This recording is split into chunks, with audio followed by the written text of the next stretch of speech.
perfect. Perfect. Great.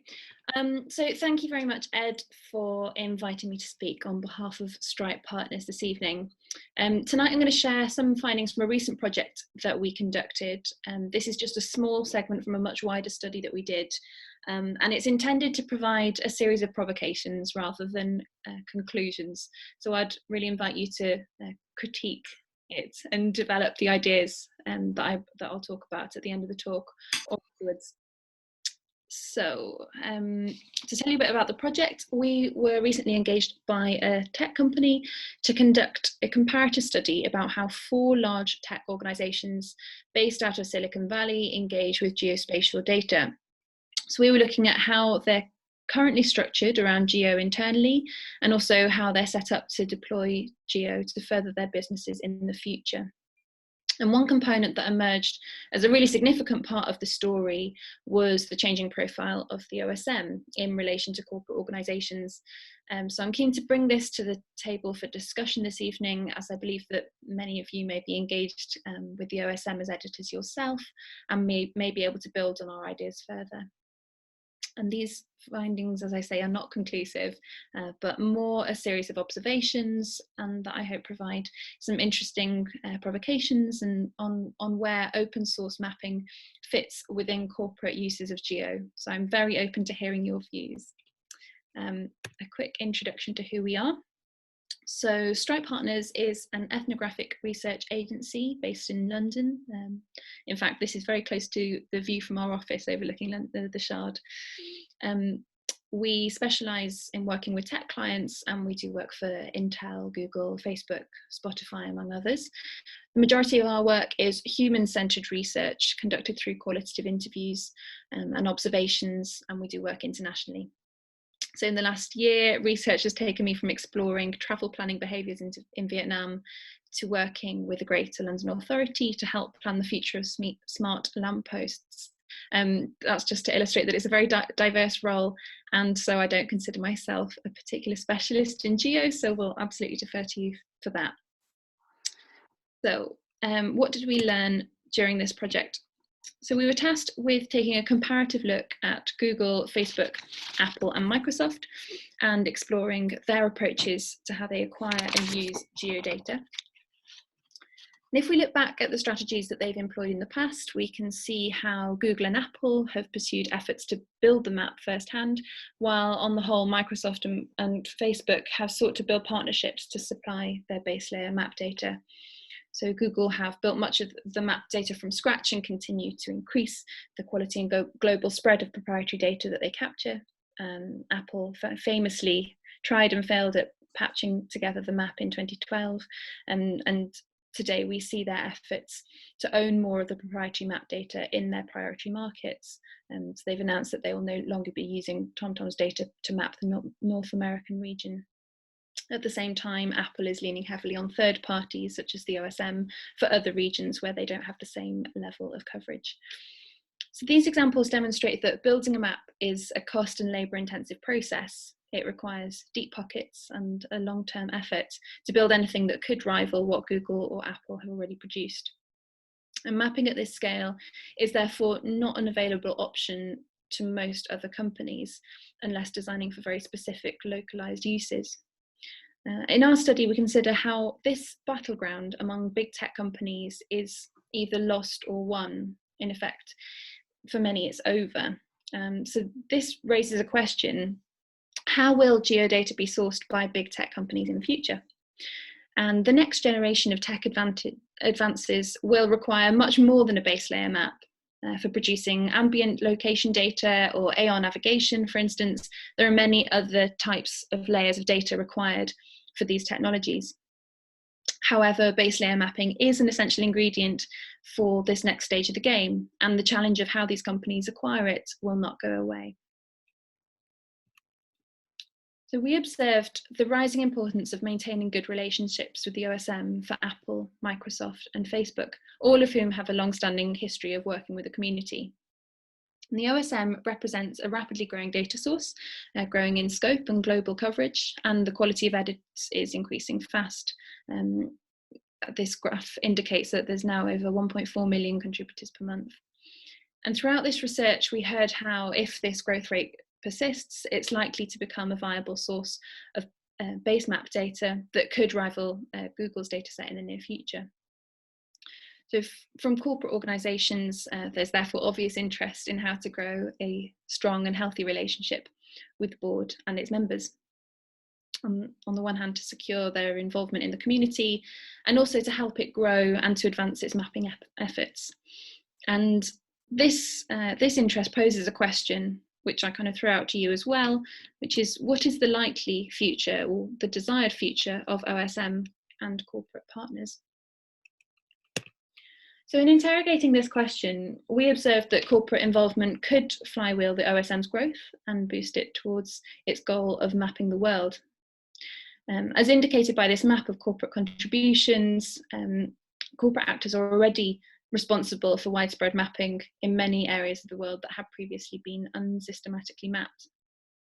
And there are now more than 2,300 OSM editors associated with corporate data teams, up from approximately 1,000 in 2019.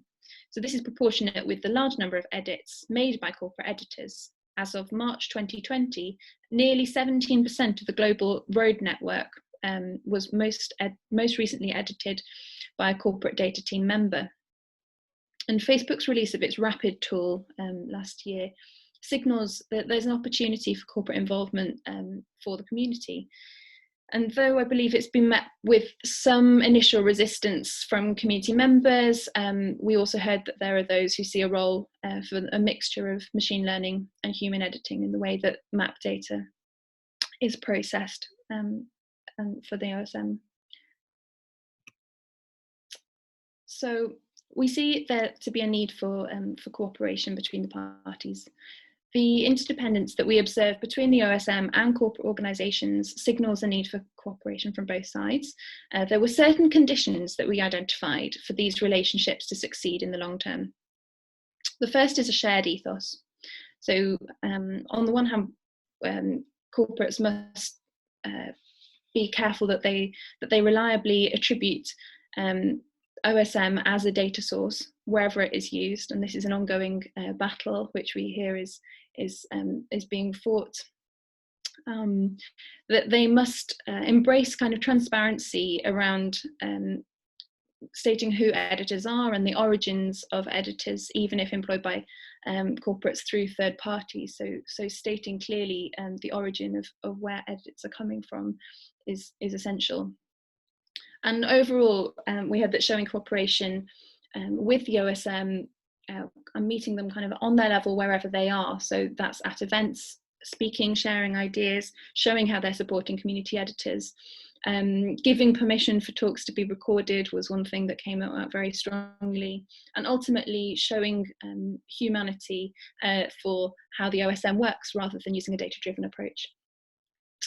And secondly, we've got the need to do and try new things and a willingness to kind of evolve the relationship.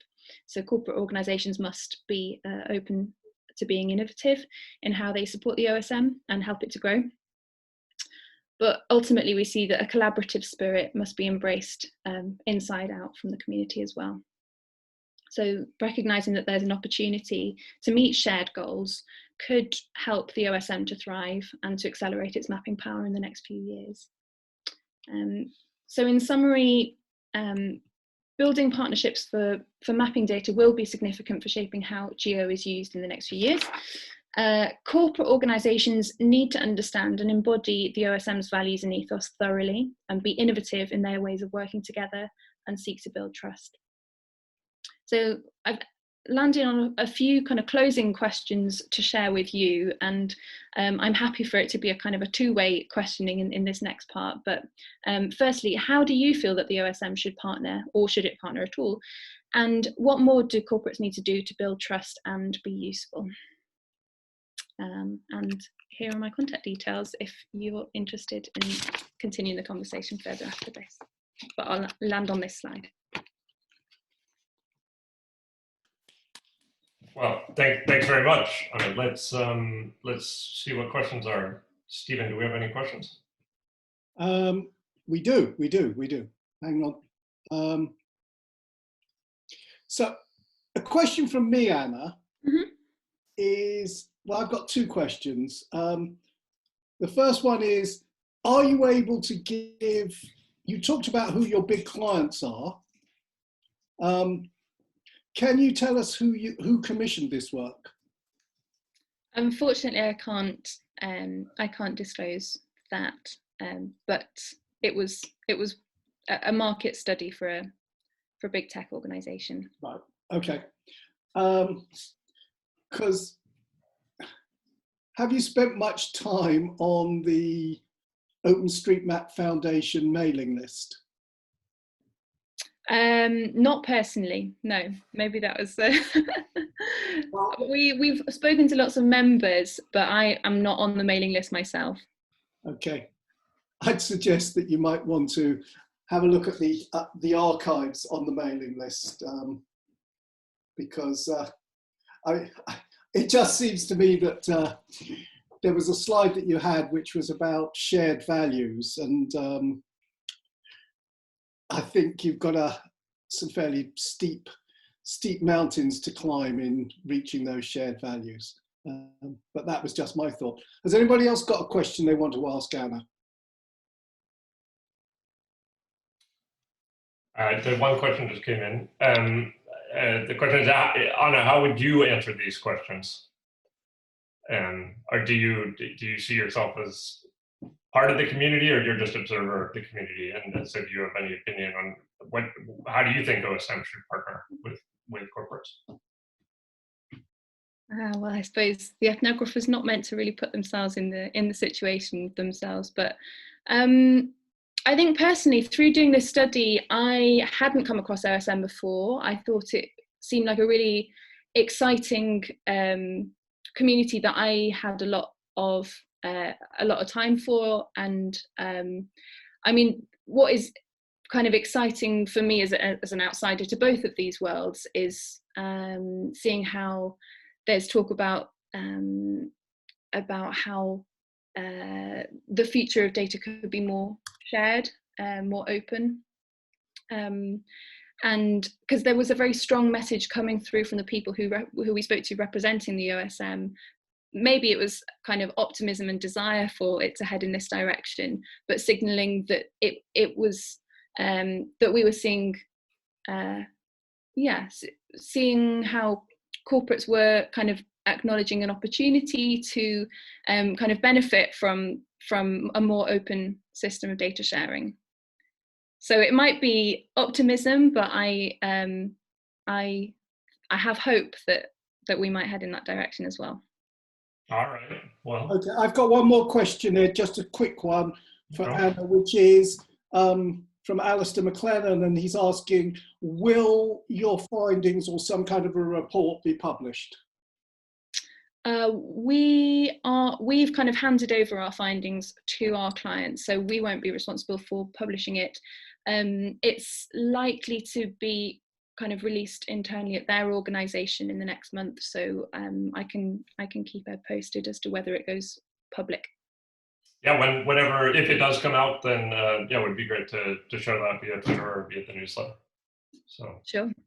Or maybe on the podcast, we could have you on the podcast talk about it.